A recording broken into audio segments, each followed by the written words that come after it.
Welcome to the math board. So in this video, we're going to solve one problem in number theory. So the problem states, show that if the square of an integer n is even, then n itself is even. So how are we going to prove this proposition? So the method that we're going to use to prove this is called indirect proof. How do we prove using indirect proof? We will assume that this is false. Okay, so to prove, let us first have preliminaries. Let's say our number n, when we square, that is n squared, its square is c. And from the given, c is even, right? So even yung c. Then, what we're going to do is to prove that n is also even.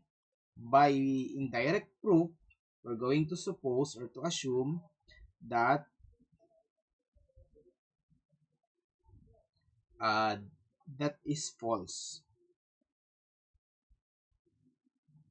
Yung conclusion na even yung n, that the conclusion is false. So what does it mean when we say, what does it mean when we say that the conclusion is false? Ibig sabihin nun, n is odd.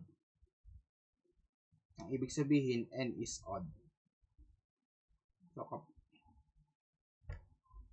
okay, what will you do? So first, we square, we show that this is will lead to contradiction. So we have n squared equals, what is our n? N here, n is odd. When n is odd, take note, when n is odd, this can be written as 2 times a certain integer k plus 1, right?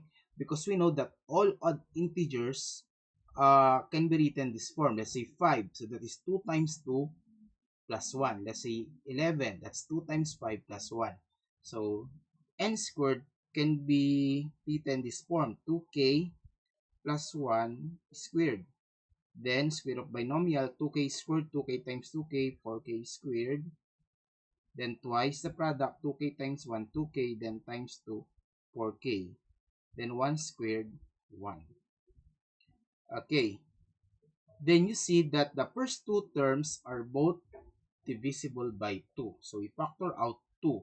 So you have 2 times 2k squared plus 2k plus 1, correct? Okay. But take note that 2k squared plus 2k can be an integer q,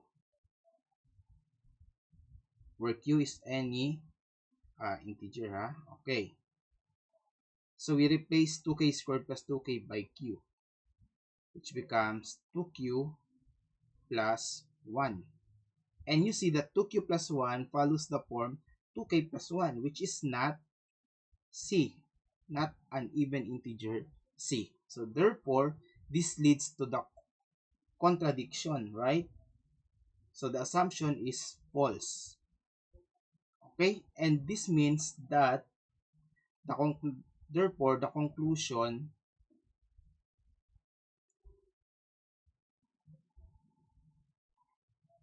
is true.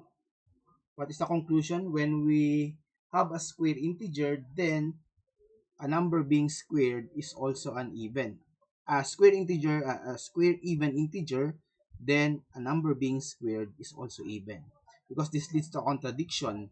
Look at this last part. 2q plus 1 is odd, which is not c, because from the given, c is an even integer. I hope you learned how to use indirect proof to prove this proposition.